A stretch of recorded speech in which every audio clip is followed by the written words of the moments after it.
Hey guys, I just wanted to say hi and go over a couple of dates with you as we move from fall D into Christmas and then into spring B. Okay, so number one, obviously we're in week 7 right now. Grades are officially due on December 22nd, but I'm going to ask you to go above and beyond and move through that grading as quickly as possible. I'm going to give you some other dates, even though our official date is the 22nd. I'm going to ask you to do something a little bit different so that you can have the longest break possible. Because I think since many of you not only teach at other universities, but also have full time jobs in the corporate world, plus family, plus all the crazy. I think we all need a break this year. I don't know. Raise your hand if you think we need just a small break. So, what I would really love to do is have a period of silence for you all. So, you're not getting emails from students. So, you're not having to check the Monday report, anything like that. So, I want to go first over what the end of fall D looks like, then Christmas break, and then we move right into spring B. The break is actually shorter this year. You'll see it when you look at the calendar. So let's walk through. I'm going to give you a second. You can pause my video right now if you'd like to and grab a calendar just so you can follow along with me. But I will also put these dates into an email or into a message for you as well. Okay, so this is week 7. It is the 7th of December and it is week 7. Next week is obviously week 8, and we finish the semester on the 17th.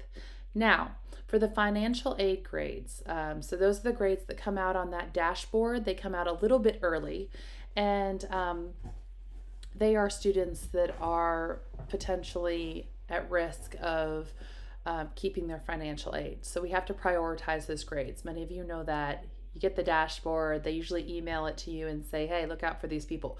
But remember, those people can also change as their other classes grades come in. So if I fail a student, then that student could pop back up on your class list. So we have to keep that dashboard at the front of our view until the final grades are in.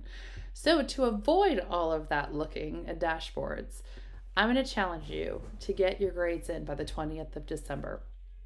If all of your grades in, and that's obviously not incomplete, all of those things would just go in like normal.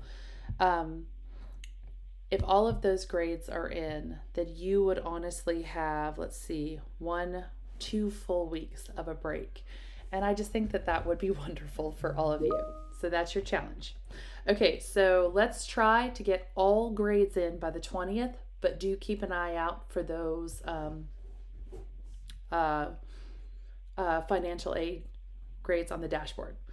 All right, so then your last Monday report of 2021 will be on the 20th of December. You'll get that last Monday report, and then we will basically go dark until January 3rd. Here's the rub. Because we're going to go dark until January the 3rd, you also have to have your classes set up by the 3rd. So you personally, depending on who you are, you may want to check in on, say, the 30th and go in there and go ahead and set up your class. So you will see content from me coming through Teams, but you are not required to check in until the 3rd. But if you don't check in until the 3rd, then you have to make sure you get your classes set up on the 3rd. All right, so classes start on the 10th that following week.